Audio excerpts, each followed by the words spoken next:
Genius public school में admission open है। यह स्कूल इंग्लिश मीडियम है, लिहाजा आप जल्द से जल्द अपने बच्चों का दाखिला कराएं। हम आपके बेहद मशकूर व ममनून होंगे। अस्सलामुअलैकुम नाजरीन, आप देख रहे हैं हमारा यूट्यूब चैनल उर्दू आग। मैं हूं नौशाद अंसारी।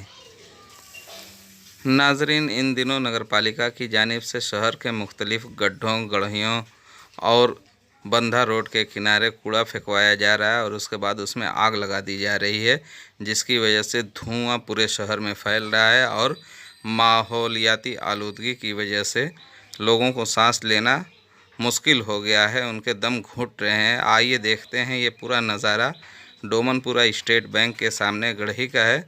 आज सुबह से ही इसमें आग लगा दी गई है और पूरा माहौल एकदम धुआं से परागंदा हो गया है।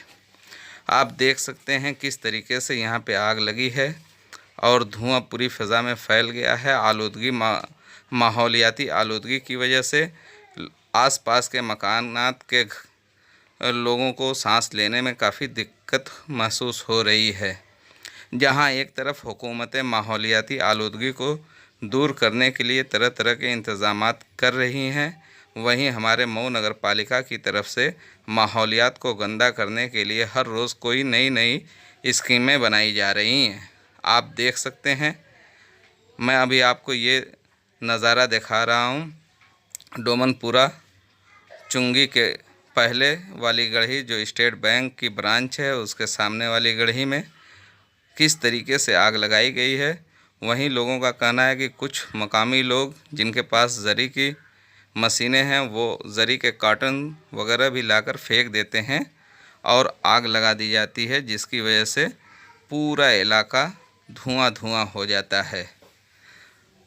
डीएम साहब, अगर आपने इस तरफ कोई तवज्जो नहीं दी तो अनकरीब दिनों में आप देखेंगे कि मऊ में एक बहुत बड़ी बीमारी फैलेगी जो दमा की बीमारी होगी, जिसकी वजह से लोगों की सांसें घुटेंगी और लोग अपनी साफ़ सुथरी ज़िंदगी नहीं जी पाएंगे। इसलिए मैं आपसे उम्मीद करता हूं कि आप इस पर फौरी एक्शन लें और एक्शन लेते हुए इस तरीके की हरकतों पर रोक लगाएं।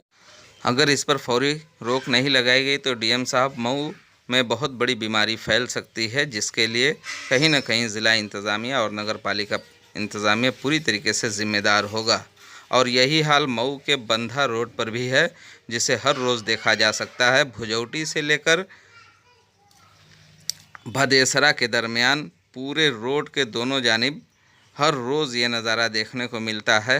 कम से कम डीएम साहब एक बार अपनी गाड़ी लेकर भुजौटी से भदेसरा तक का मुआयना करें तो आपको सारी चीज़ें समझ में आ जाएगी कि किस तरीके से नगर पालिका इसको अंजाम दे रहा है।